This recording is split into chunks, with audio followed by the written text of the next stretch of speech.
Boy, it's been a lot of quilting in this. It's beautiful. She's doing it in the middle and all around.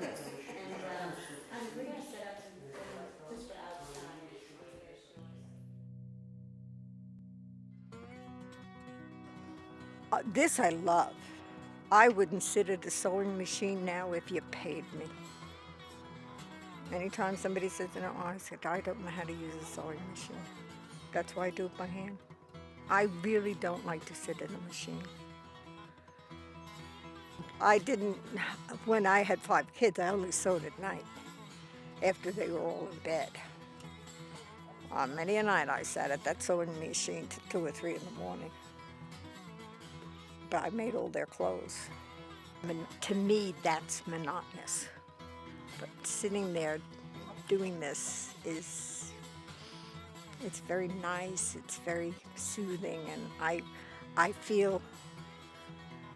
don't feel guilty when I'm sewing. If I were to sit down and just watch TV, then I would feel very guilty. I would think I should be doing something. And I don't like to garden. So that's my thing. But it's very rewarding, you know, because first of all, you've given somebody an heirloom that they will have for a long time, and you did it yourself. Not a machine did it, I did it. And that's what gives me satisfaction. I like the exactness, but I also like things that you don't have to think about. You know, let's just do it quilting, you know, and put it together and have fun with it rather than just being terrifically exact. That's very relaxing. Like the women were saying today, we relax doing that work. Do you know what I'm saying?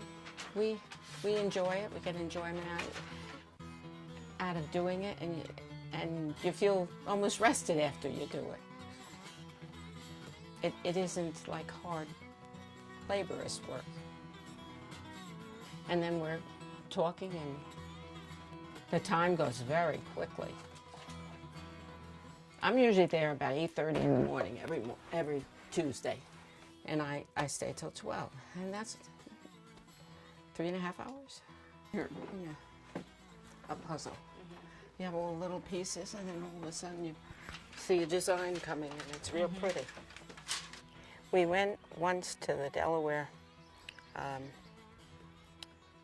County Fair, and one husband came in there. We had all the quilts out and everything, and one husband came and he says, I don't understand you women. You get a big piece of material, you cut it in tiny little pieces, and then you sew it together to make one big piece again. But that's what's so wonderful about doing it. Another quilt I'd like to do is where each of us do an individual block and then put it all together with, you know, it'll be what each one of us would think of to do. Some are bigger, some are smaller, but it doesn't matter.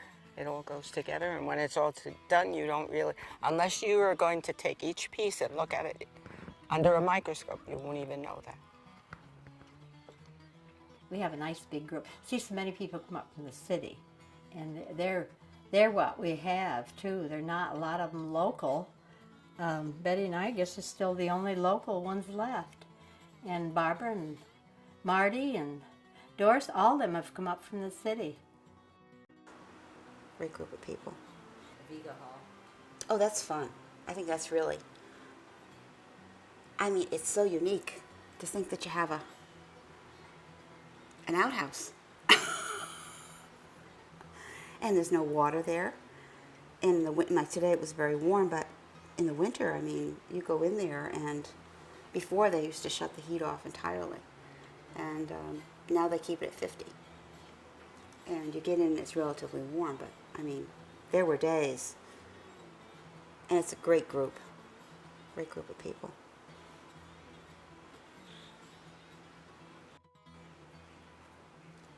See how off, that is.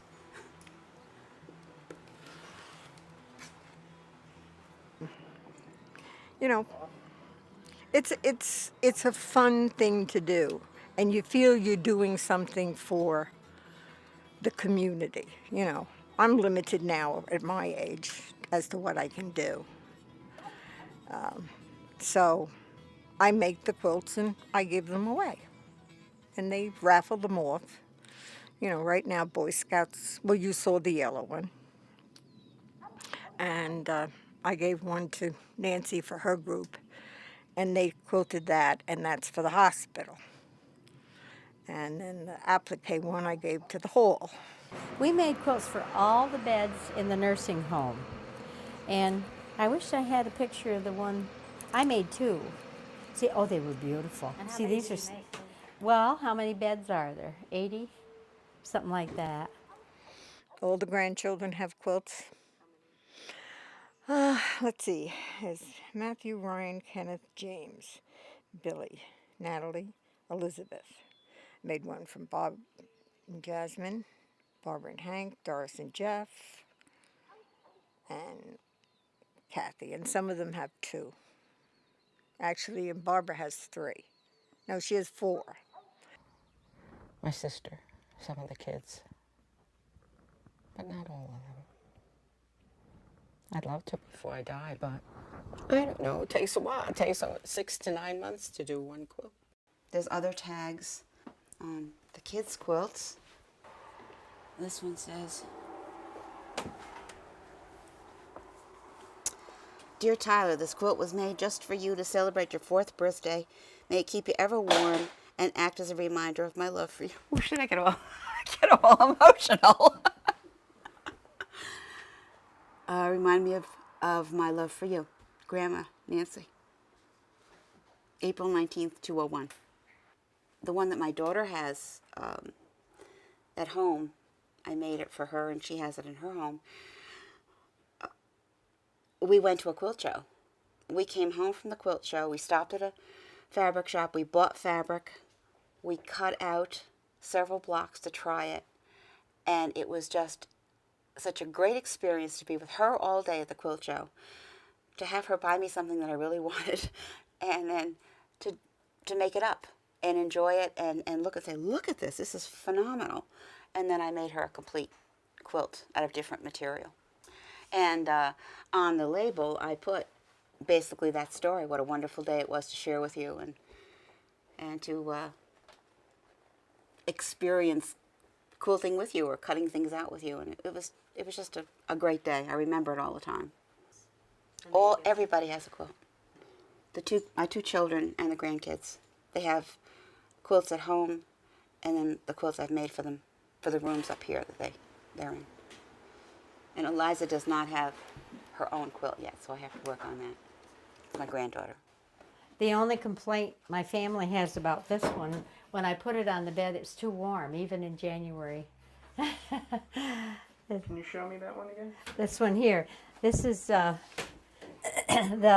quilters. It wasn't, a hard job, but they did all the quilting on this. You can see it on the back. And it was a quick job. Hold it up in the light a little bit more. Mm-hmm. Oh, that's great. Can you tell us about that quilt? When was it made? Now, this is the first one I made, though. I started at one time and then put it away, and then I finished it after I retired from my job in 90.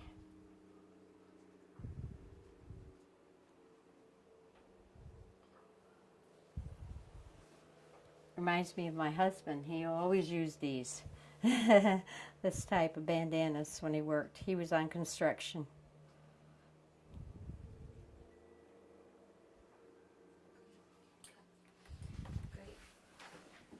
I don't know how many wants lemonade.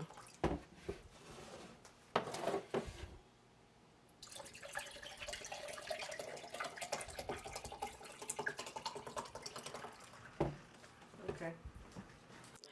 Well, I think they just say, oh, thank you, Mother. I don't even know whether they, you know, you have to be into quilts, I think, to want it on your bed.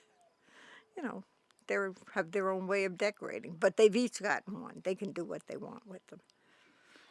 Do you have any fabric in here that's old in a sense that you've inherited or that? My stash.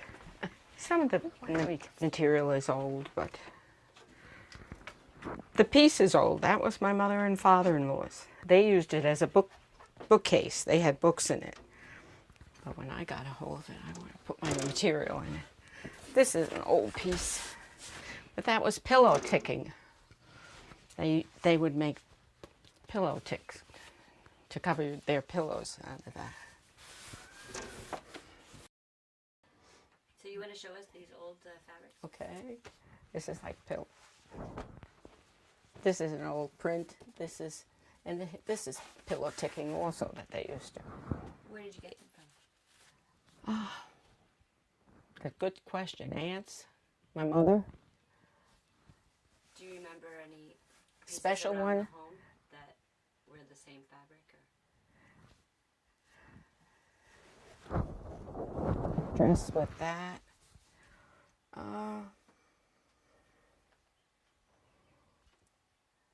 None other, because I've used a lot up. That piece that we quilted, that all came from here. That was all scraps that I used for here. Maybe open that other side of the cabinet.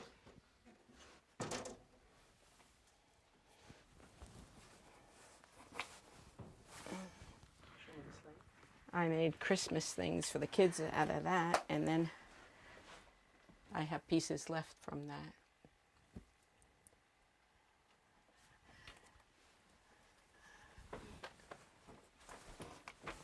I did make Jimmy and Karen a quilt. It had pansies on it, and the purple and the greens were in there.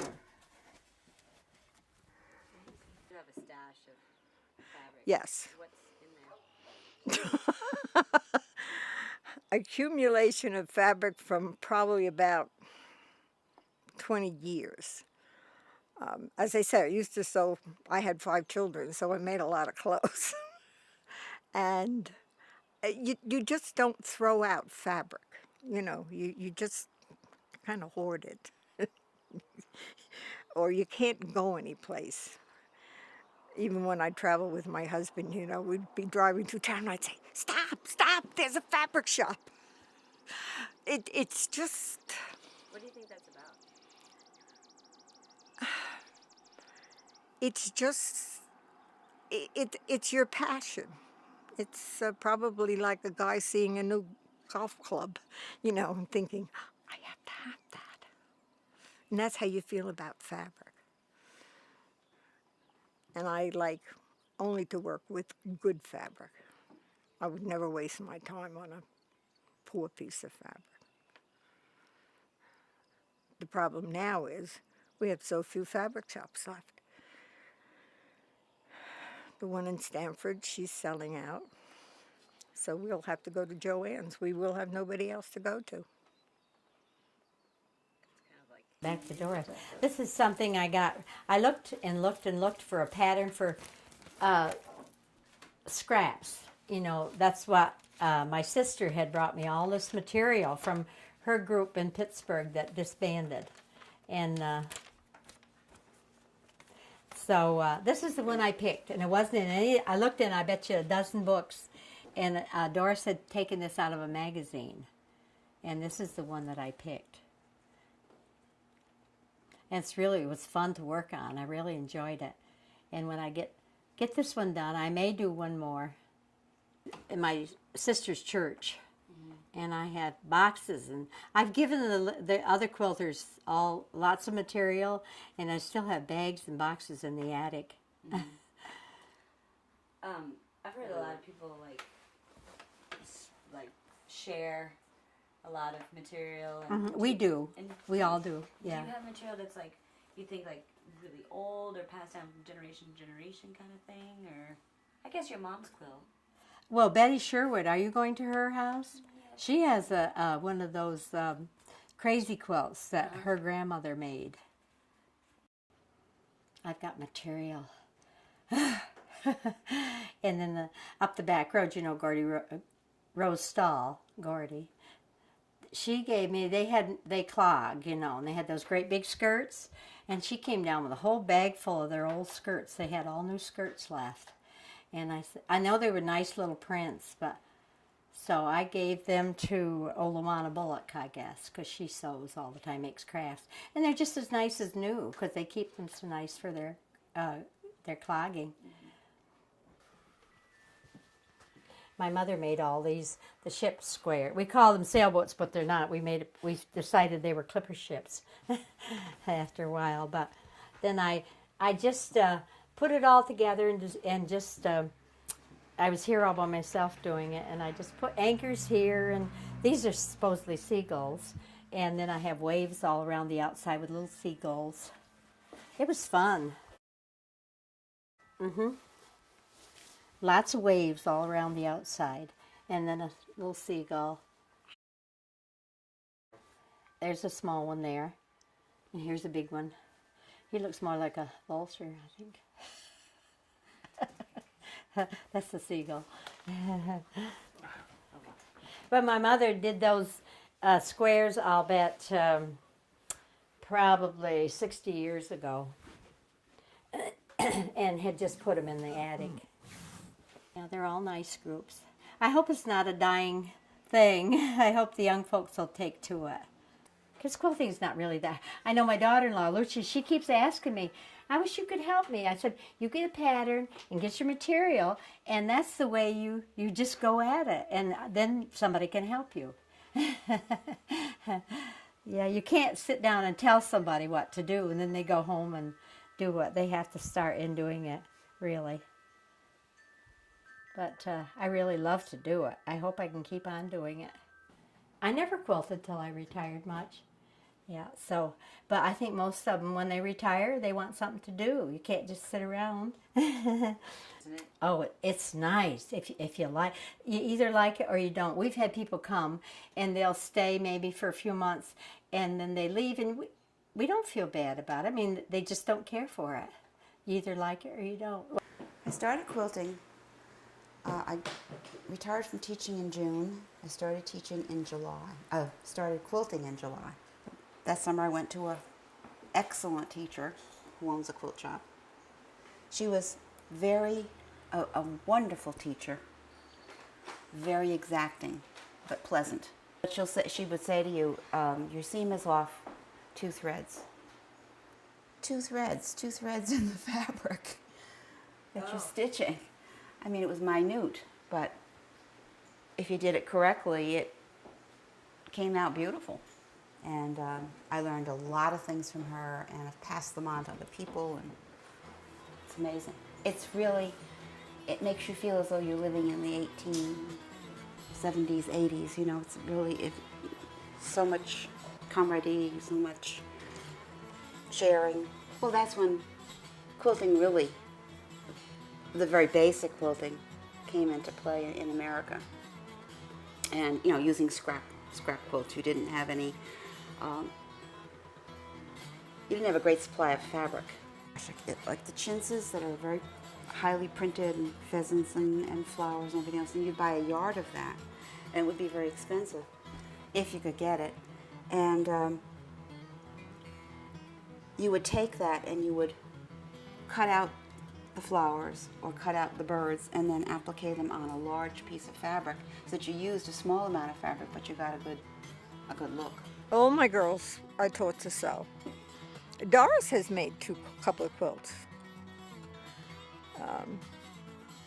But she just doesn't have the time. I mean, if you're going to quilt, I put in at least 3 hours every day. Well, I sit down and watch my soaps from 1 to 4. That's my quilt time. 7 days a week. And sometimes I quilt more than that. Whatever I'm in the mood to do. I can do anything I want. You know, I live by myself. Nobody's here. I can do what I want to do. And I say I'm old. I'm entitled. Well, yeah, it's so peaceful. You can just I mean, I lose track of time. I come up here to sew, and all of a sudden I look at the clock and I say, my God, it's 4:45. How could it possibly be 4:45? And you just sort of get into the whole thing, and it's peaceful, it's quiet. It is so. For people who still don't have time to quilt. And that's what she suggests, doing more than one thing.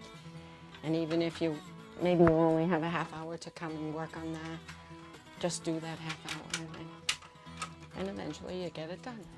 Part of a philosophy. Well, that's an Amish philosophy that you're not perfect. And there should always be, I mean, if you do it purposely, make something wrong, that doesn't count. But there should always be a mistake, and you shouldn't correct it. You should leave it there. No. I mean, if you don't make a mistake, I wouldn't purposely put one in. But I'm sure you can find lots of mistakes in everybody's quilts, you know. But that, you know, just don't change it. Leave it. You're human.